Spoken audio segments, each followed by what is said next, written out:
Brother Kachakwala coming back at you with another lesson, giving all glory, honor, and praises to Yahweh, Ba'ashem Yahweh Shai, Ba'ashem Achakadash. Double honors to the apostles and elders who obey millstone and rule and teach well. Peace, love, salutation to the elect 144 first fruit.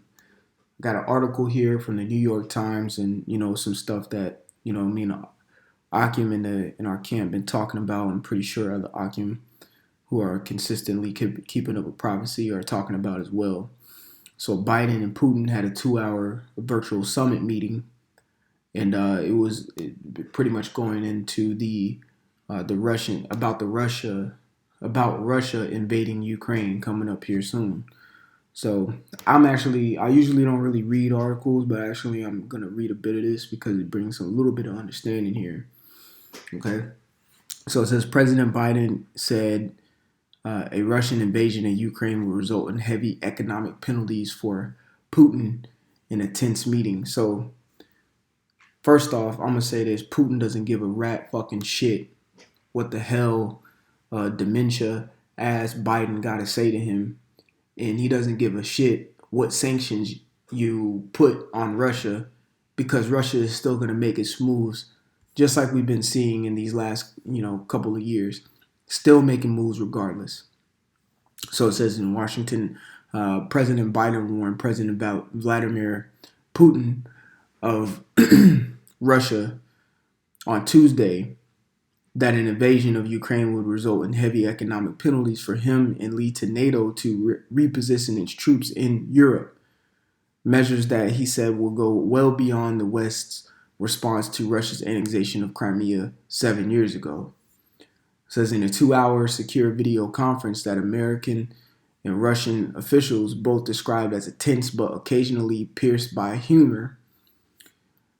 Mr. Biden also said an invasion could end Russia's hopes of completing the Nord Stream 2 gas pipeline in Europe, which would be a major new source of energy revenue. Because, you got to remember, Russia does supply a lot of different type of natural resources for countries going through that region, of the Eurasia region, and of course, the BRICS nation.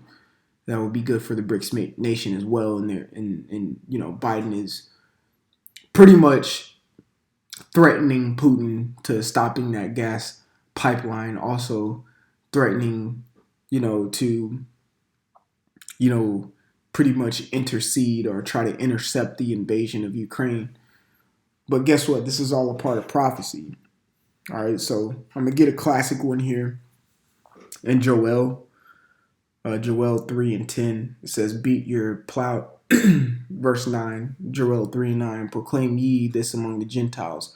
Prepare war, wake up the mighty men, let all the men of war draw near, let them come up. You can also apply that Ezekiel 38 chapter, which is speaking about Gog and Magog, which, of course, when you look into the geographical area of Gog and Magog, which would be Russia today. And that talks about putting hooks in their mouths. And it talks about all the allies that are, protected and that are with Russia. I'm going to say it straight and plain. Russia don't give a shit about America, and what America threatens they will do, and what America thinks they can do. At the end of the day, America is going to be destroyed, and every nation knows that. If they can gang up on America, they can destroy it, and that will happen. So whatever belief they have in beating America, that belief, and I'm telling you, other nations, according to the scripture, that belief that you have in beating America is valid, is true. So believe in it. I'm encouraging y'all to go against this beast, the beast. Not the beast, but the beast, and also that woman that sit upon top of the dragon. Okay, I'm encouraging y'all to do what I'm reading here in Joel, what the Lord told you to do in the first place. It's what's going to happen. So it says, prepare war, wake up the mighty men, let all the men in war draw near, let them come up. Beat your plowshares into swords and your pruning hooks into spears. Let the weak say, I am strong. And I will say this, Russia, you know, at one point, you know, this prior when there was USSR, you know, they didn't look as strong as America, but shit, you look at Russia now, they looking pretty beefy. They've been in the weight room, especially with these supersonic missiles that they've creating and these alliances that they have been creating. Now the weak is strong, and they're saying I am strong. Okay? It says, verse 11, assemble yourselves and come, all ye heathen, and gather yourselves together round about, thither cause thy mighty ones to come down, O Lord. Right, so matter of fact, let's just skim through Ezekiel, the 38th chapter, because, you know, you can apply this as well.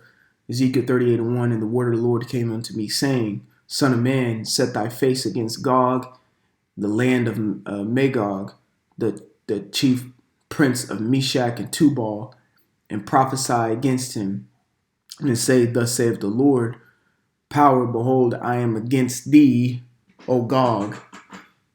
All right. And O Gog, the chief prince of Meshach and Tubal, and I will turn thee back and put hooks into thy jaws, and I will bring thee forth, and all thine army, horses and horsemen, all them clothed with all sorts of armor, even a great company with bucklers and shields, all them handling swords, Persia, Ethiopia, Libya, with them, all them with the shield and helmet, Gomer and all his bands, the house of Togarmah of the north quarters and all his bands, and many people with these. So that, you know, just as a, you know, quick synopsis, hey, that's Turkey, that's all of them going with in today's time. All this is, you know, Turkey, all these other nations, the BRIC nations, coming with the Russians to battle against this whore, you know, called America. So a 2-hour fucking meeting ain't gonna do hot damn shit for America. You think that's really gonna? Hey, we'll see how it plays out. I still believe Russia is gonna invade Ukraine. You know, and what that's gonna do, we'll have to see. But I guarantee you, it's gonna shake some shit up. You know, I've been seeing some videos with, you know, individuals saying, "Hey, Russia's gonna invade Ukraine. You better stock up on the things that you need right now." And that's true, because we're in a time of war. You know, what is that? Ecclesiastes, the 3rd chapter, was a time of peace, time of war. We're in times of war right now, where things are getting hot and heavy. And shoot, we gotta cover our own asses. What's that? CYA, cover your ass. You know, we gotta cover your own ass and prepare for these times to come, because things are gonna get real tight here with these moves that these nations are making. Big moves are going to start affecting livelihoods on an individual basis coming up here soon. So, you know, I just wanted to come up with this quick lesson of prophecy to show that, hey, things are moving. It's getting intense. The weak is saying they're strong right now. They're making moves without the consideration of what America might think about it. It's a big ass F America, and I'm going to do what I want to sustain, and I'm going to do what I want for my country, for my people. That's what these other nations are saying in America. America no longer has a strong grip on the world anymore. You can see it's losing, you know. So, Lord willing, this was edifying. I'll put this article in the link below, and I want to give all glory, honor, and praises to Yahweh Ba'Shem Yahweh Shai, Ba'Shem B'Chakwadash. Double honors to the apostles and elders of Great Millstone who rule and teach well. Peace, love, salutation to the elect 144 first fruit. Until the next time, Shalom.